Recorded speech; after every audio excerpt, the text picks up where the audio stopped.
All right, welcome back to the How to Start a Cannabis Farm podcast. My name's Jared, and I've got Golden Hill Grower with me, and we are your hosts today. And today we are talking about the beginning of the season, from January, February, March, and essentially what you should be doing. So, Golden Hill Grower, what are we doing, man? What are you doing? We're sorting seeds. Sorting seeds. No, to get into the season, we're just planning out on how we want to start all of our plants, whether they're seeds or they're clones, whether it's light depth, full term, etc., etc. So, getting moms ready, getting places ready, set up for that. Okay. Just general planning, all that type of stuff out. So I know on the personal level, a lot of people, and actually I guess a lot of farms in general, are they're popping seeds right now. They're getting ready for their full terms. I tried that last year, and um, pot size was an issue to the point where the plant just got too big, and I couldn't put it out in time for fear of frost and whatnot, and became root bound and eventually started flowering indoor. Um, do you think that everybody needs to be concerned with this, or is this just a personal issue? Both. Just, just because, I mean, in your situation, you're working with no-till pots, and with no-till, you have to have the root zone, or root. You can't get root bound because Right. it just chokes the plant off, and that's how the plant survives, is just root zone. Hmm. Pretty much, essentially. Okay. Um, but if you're just bottle feeding or whatever, you can, you can keep that pot size pretty down small and have a big plant going Okay. into a. So it really just depends more on how your plant's being fed, whether you're doing the microbes job, or you're relying on the soil and therefore root space in order to feed Yep. your plant. Okay. So going into this, and actually, I guess since we're on full terms, do you prefer running clones or seed for these full terms? Because as we're, right now with us, we just got cleaning a bunch of seeds. We're getting them ready for farmers, and there's a lot of people that are choosing regular seeds. A lot of people are choosing feminized seeds. A lot of people are going the clone route, or they'd prefer just to purchase the seed starts from us or somebody else that's just gonna get them ready for them. I know there's different reasons why, but let's talk yield and overall vigor. Um, should people be popping seeds, or should they be running clones? uh, that's a good question. That, I think, has a lot to do with what you're trying to go for. You're trying to go for lots of little plants with a smaller yield, or you're trying to go bigger plants with bigger yield. Okay. Because if you're doing clones, a lot of times the clones will stack more bud on them and have throughout the stretch, to where a seed plant will stretch out further, but you won't have crazy stacking like you would on or yield on a clone plant. But the clone plant is typically always smaller, just because it's Just a just clone. how it Yeah. is. Yeah. Okay. Interesting. So it really depends on your purpose, or the way you want to grow it. Right. Well, I know a lot of people are, going into the hemp legalization now. Now it's, I guess we're 2 weeks into it, which is amazing. Congratulations to everybody, to us. I mean, it's awesome.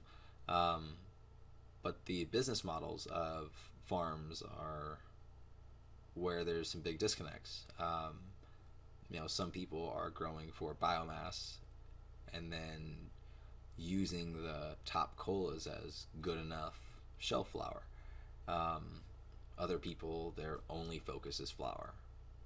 And for those instances, I know some people are choosing fem seeds just because they don't have to walk through everything, and or maybe there's just one male that they can find, or hopefully no herms. But even then, I know different farms are focusing on purchasing seeds or clones for different purposes, for different business models. If there's a first time farm that kind of wants to do everything, like again, it being their first time, they're not too sure whether they're gonna have a lot of flower, but they still want to kind of make enough for biomass.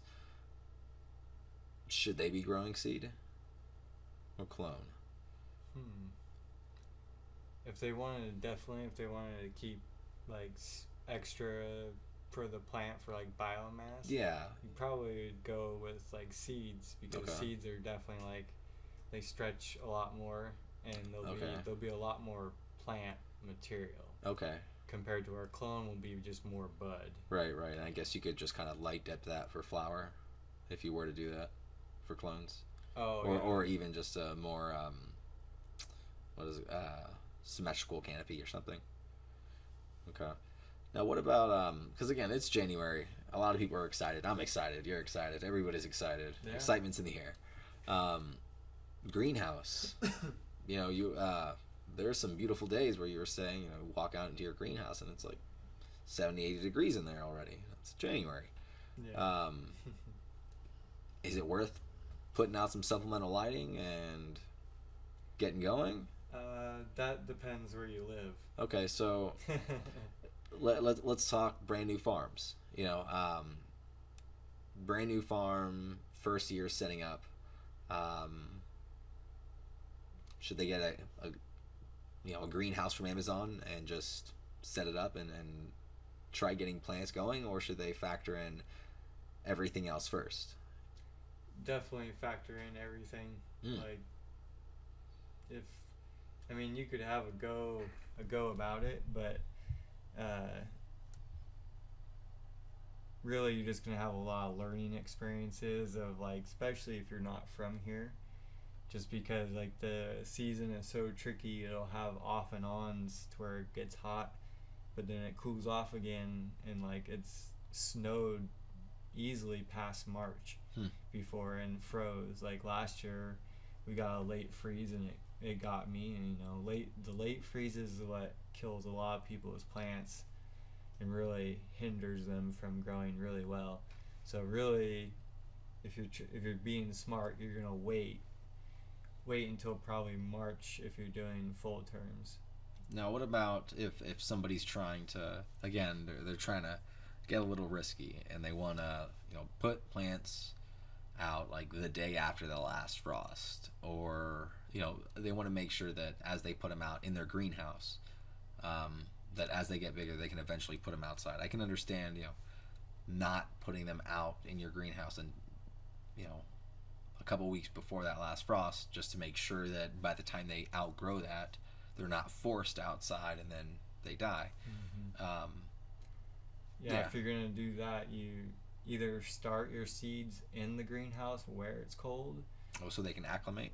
Yeah, and because and depending on what seed you have, it might not even pop. So it's like good and well that that those seeds probably weren't going to handle the cold very well, anyways. The cold is something that you definitely have to acclimate to and understand how it works, and there's a lot of tips and things you can do to like warm up your seeds in the tray without using any electricity or anything like that. Just simple things, paying attention to the sun, where the sun hits. And maybe like moving your trays with the sun if you have to. Yeah, just because like if you just have pots sitting out just by themselves, not in a tray, like little 1 gallons, like those seeds probably won't pop just because they're gonna be so cold. But if you put them in a black tray, like they'll get way warmer. Interesting. So there's a lot of little tricks you can do to start seeds earlier, and get away with it. But you have to know all these little tricks to be able to pull it off. Otherwise, you're gonna get fucked. Well, and considering that this being the first year of legalization, we already can expect prices to go down in certain areas. But at the same time, the beauty of it is there's going to be a lot of shit product out there. Lots of it. A lot of shit There product. already is. There is. There's a lot of bad stuff that, it's for the cost of extracting it. It's not even worth the tolling deals that labs want to currently set up, because the returns are less than what they want, and a lot of that is because of seed. Unfortunately, like we experienced where some of our clones, one of them turned out to be a hermaphrodite, and that kind of screwed us a little bit. Not much. We didn't get heavily seeded, but other farms, they were growing, acres of fem seeds that all hermed, and Yeah, we lucked out. yeah, they lost everything. I know other places where they're growing hundreds or thousands of acres potentially. What are you gonna do when everything seeds? And that's what happened. Is stuff was, and they were trying to just But at combine. that point too, you're just growing for biomass. Well, and they're combining everything, and they were taking like 10%, 12% product and turning it into 6% product. And it's like, well, do you understand? Like, good for you that you found a way to make your job easier of getting rid of the stems or whatever, but at the same time you've reduced the quality of your product, and now it's to a point where it's not even worth extracting, and so you're just sitting on crap. Kind of like digging yourself in a hole. Yeah. No, and that's something that is going to happen to a lot of people this year. I mean, they've got the guys getting sued for millions of dollars for selling herm seeds. The unfortunate hurricane out in, I guess, North Carolina that kind of wiped out the majority of the state's hemp supply, I believe, or a lot of it at least. There's going to be geographical issues, and so I know that's still something that people are going to have to factor in, and it's going to be risky. But so, all right, is there now? I guess let's talk more into February. So I was looking at the weather. It seems, and can't really quote the weather, but Nope. it seems like this is our last hard freeze is over. I do see at least a couple days in the 20s, like a high 29, low 30s, but it definitely seems to be warming up. Would you recommend trusting that? No. Good to know. Especially if you're just your first season, Right. and maybe you're in a new spot. You don't understand Different how microclimate. how it freezes in different spots in the same area on the same property. One corner could freeze way harder than the other corner. So like Interesting. Different yeah. elevations and whatnot. Or Or just sun. even, just where the sun sets compared to where it rises. Yeah. Everything. Hmm. So there's a lot to like just take in the first year. I wouldn't be rushing all your seeds or anything. I'd be sitting back and like watching where everything's happening, taking notes on the weather. That's a big factor. Yeah, because if you plan to grow hemp, like you need to understand how this weather works, and even though it may say we're getting out of the freezes, Mm-hmm. doesn't mean shit. Like we can. There's been times where it's been almost 100 degrees, but then drops all the way back down to almost freezing again, right before springtime. Right. When ideally, if your genetics are strong enough, you should still be able to yield, depending on the genetic, Well, if you're starting seedlings, that's the problem, because seedlings aren't very hardy, so they can have a huge risk to frost, especially a hard frost like under 30. That's what got mine last year. It was like it went down to 25, and just they were even in a greenhouse, had Yeah. no veggies out there, everything. It nuked everything. I mean, everything, we were talking about the differences between like your property and this one, and just how the advertised weather, let's just say it says 30, well, it'll be 27 here and it'll be 25 at your place. and then another day it'll be the opposite. Yep. And it'll be colder up here than it is at your place, and it's interesting how like you should almost plan for the unpredictable and understand that the risk versus reward is not worth it when you're playing with the weather unless you've lived there or farmed there for years. Yeah. Right? Okay. Definitely. Good to know. Good to know. So, again, February, March coming up. What should farms be doing? Should they be getting their cover crop ready? Should they have already started throwing seed out? Should they have done that last season and enjoyed some of the rain? Should they do that as soon as they get done listening to this podcast? Well, I'm assuming if you're talking like that, then they're definitely doing like a no-till or trying to do a no-till ideally, what I'm hoping for is that as agriculture progresses, people start understanding that there are ways of cultivating that utilize momentum, and this is one of them, where definitely year after year, season after season, your price per product becomes lower because of the momentum you've built into your soil, which is ideally one of the characteristics of a regenerative farm. Yeah, definitely. So, with that being said, should farms be cover cropping right now? Yeah, if they're taking that approach, definitely. Well, actually, with the cover crop right now, with the freezes, if you're in Oregon, maybe if you're in California, you can definitely get away with. I mean, we've got some grass, some clover popping back up, but it's not. It's slow. It's slow. It's always slow growing this time. Even like my indoor stuff that's warm doesn't grow as good as it could during when it's like springtime. So they know, everything knows it's kind of it's a slow season. So I would definitely wait till like end of February to the end of March, somewhere in there, to start your seeds or start planning on your attack. So like since you can't really put cover crop down right now, like take care of your soil. So okay, what does my soil need? Well, all soil could use a layer of compost or some type of leaf mulch or straw, especially if it's just sitting there. Yeah. And it's bare. If you got a field with grass growing, awesome, just let it sit. Great. But if it's just bare, you're just doing so much harm to the soil. You want to get something covering it, wood chips, something. Leaves, because that'll start the whole process. Okay. And then as things warm up, you'll know. Start reaping up the rewards. Then you can plant your cover crop, and then you could probably plant your cover crop.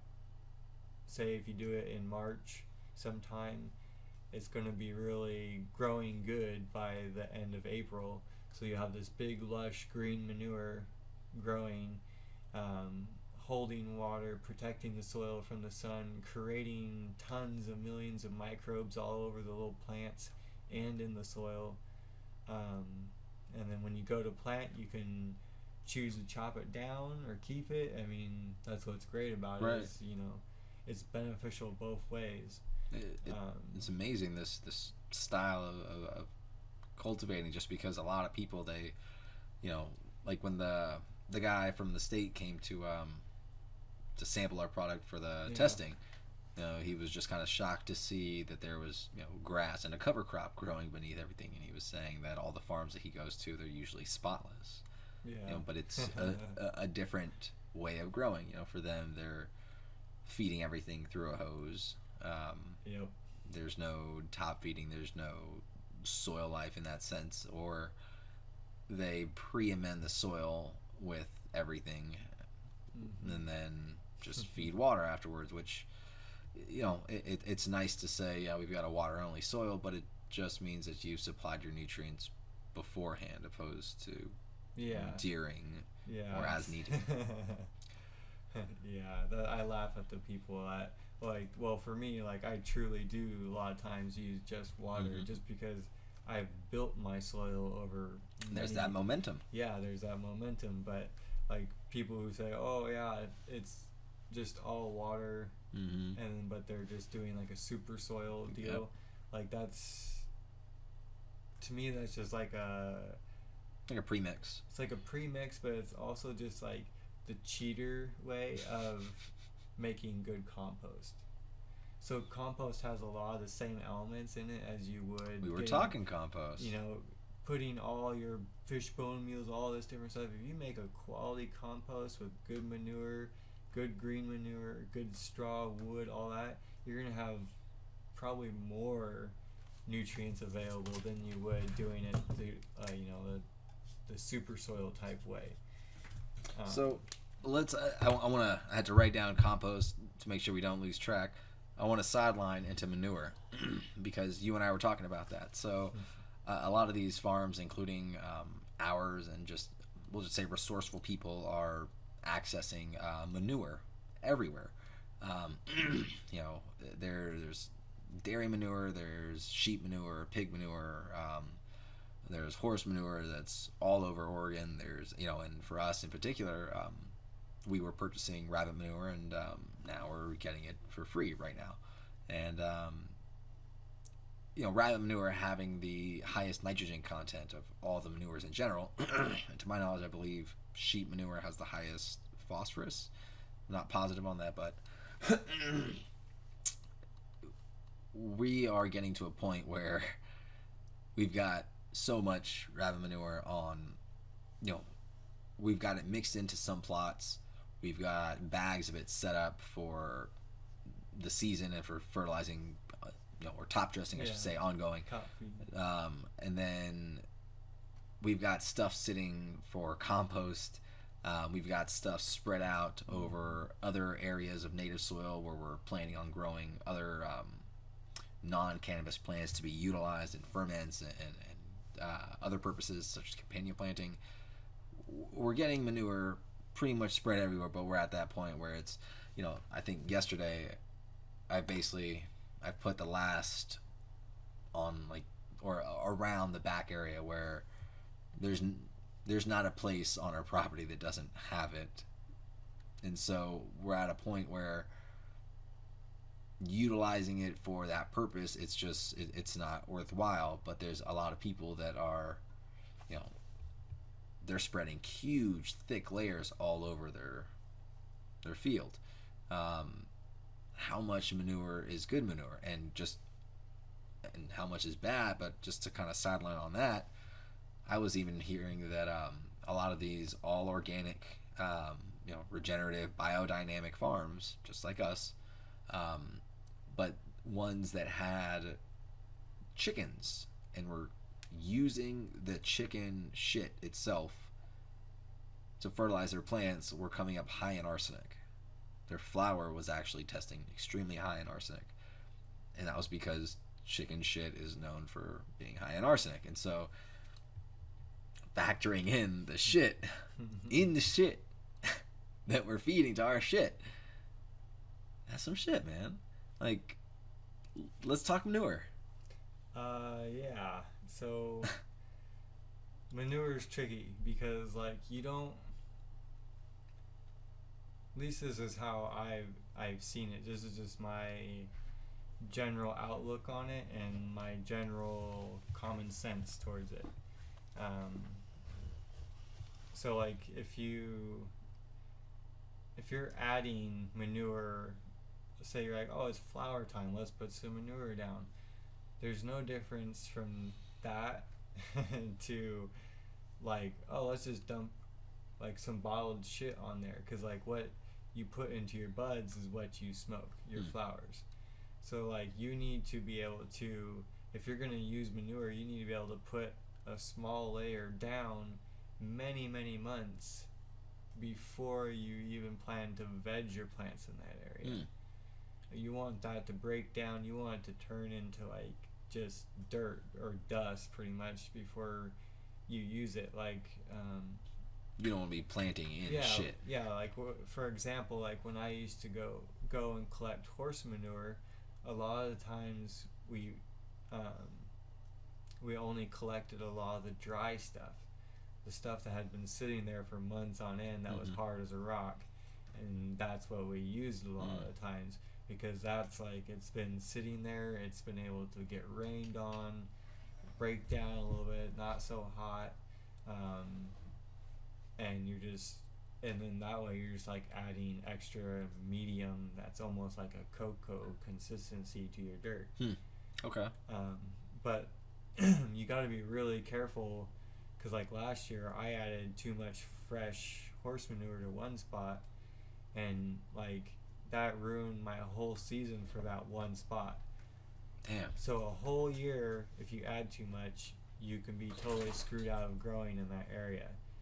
The only way that you'd be able to grow in that area is to literally dig up all that dirt and bring in new dirt, and you don't want to do that. Jesus. So thing with manure is you got to know how to use it and utilize it in the ways to where you can take it in on a semi-consistent basis and still be able to put it out there and use it in a way that's not going to burn or harm your plants, but then it's not going to harm you either. So going into compost,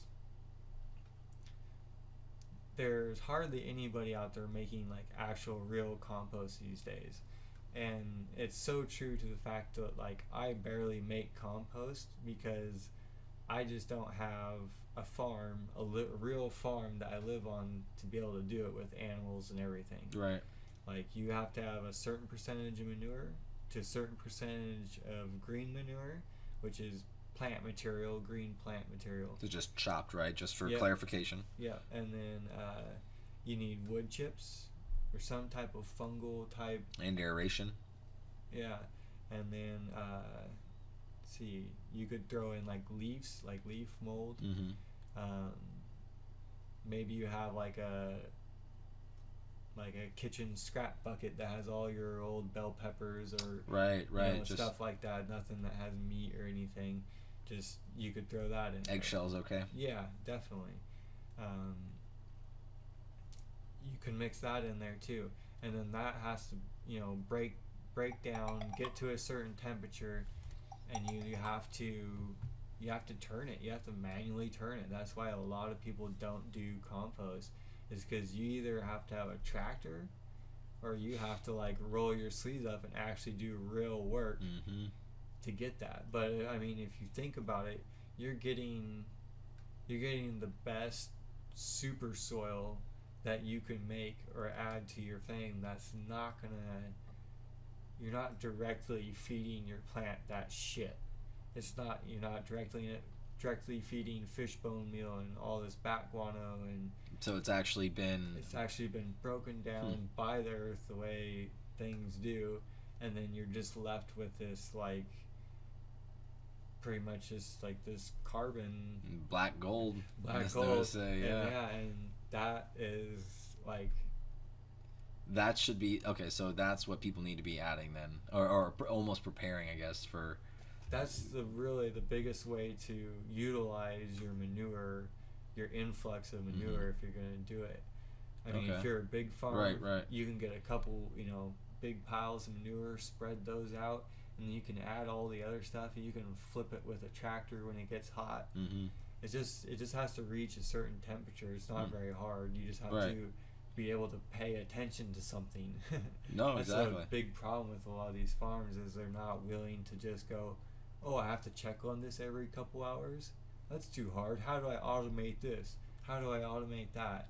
Instead of like automating yourself to do the job the right way and to get the real results. Because then, like, I guarantee you, all these people that had the arsenic problem, they were like out there throwing chicken shit while their plants are still like growing and stuff. And it's possible. Like, oh, let's boost them up. Let's get bigger. It's possible. It's very possible. It's. I've seen many people do it, and it's like. That's something that people need to factor in, especially. God damn. All right. Well, so at this point, is there anything special that, because again we're going into this regenerative, biodynamic, organic, beyond organic. world that's going to start progressing. Um, right now, being January, are there any ferments or anything that farms can do that's cheap, easy, and that they can start now that they'll benefit from, come veg or flowering? I've heard of people making like labs the lactic acid bacteria in those 275-gallon totes, but that only takes like a couple weeks to make. Other ferments, take months. Yeah, it just depends on how long you want to wait, and you can do a K&F style ferment, and those only take a couple weeks. To depending on where you live, if it's warmer, it goes faster, but in colder climates it goes a little slower. But like I hear like a lot of the like the fish stuff needs to take like 6 months to actually make. I don't know. I've never made like my own fish emulsion or Right. like type of ferment, just because it's so. I like fish because it has a lot of amino acids, which is the building blocks for life, and that's very, very important. But at the same time, like, I can't afford to buy fish stuff all the time, and I don't really like using fish all the time. Like, it's not something that like. It's more of a part of your like menu. If I was going to use fish for anything, like what I do is like I just dig a hole and I bury it where the plant's going to be, like the Indians did, like right. Native Americans. Like that's how I utilize fish now, because I try to stray away from adding anything to my water. So I'm just water. I take care of my soil, it takes care of the plant, and that's simple. So the water represents the rain, and all the shit that happens in the soil and feeds the plant happens in the soil, and it feeds the plant. Nature, yeah. Okay, that's pretty awesome, man. So right now, is there any little tips you want to give these guys before we let them go? Yeah, it's January. I would say if you have like extra seeds or extra clones or anything like that, you have a greenhouse, like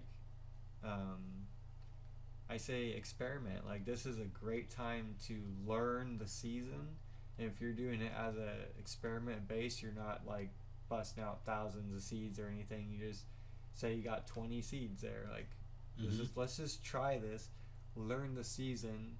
That way like, oh, we started these ones in January, we started these ones in February, we started these ones in March, and then you can see you can see which ones are going to be better or worse, because you will see real fast which ones freeze, which ones don't, which ones are more vigorous all the way through because they had the perfect timing of the year. Like, you'll get the feeling of that. So there's a lot of experimenting, note taking, observation. So as a new farm, then, while planning on, if they are going to plant thousands of seedlings, do that in March, April, May, like normal, but utilize this time to plant seeds, but more importantly do R&D or research and development, and take notes and specifically set up projects. Yeah, because you could be somewhere where you get great early morning sun, and so like, or sun all day too, so like you could be in a spot that you can start in February, no problems, like year round, like you're doing every good. year. But then you could be at another property and that's nope, you have to wait till March or April. So that's why I say do your research, do the R&D, take notes, like even be aware of like what seeds you're putting out, what clones you're putting out from what mothers, because all that has a factor with everything. So like if you have multiple different types of seeds, use multiple different types. That way you can see there might be some seeds that will start fine in February in one spot, The other spot you have to wait, but Yeah. vice versa. So experimentation, experimentation, experimentation. Okay. All right. Well, I think that's a damn good advice actually for anybody moving forward. And it's fantastic building steps. I mean, it's essentially it's on them. All right. Well, appreciate that. Thank you for your help. Thank you for listening to the How to Start a Cannabis Farm podcast, and we will be back with another one.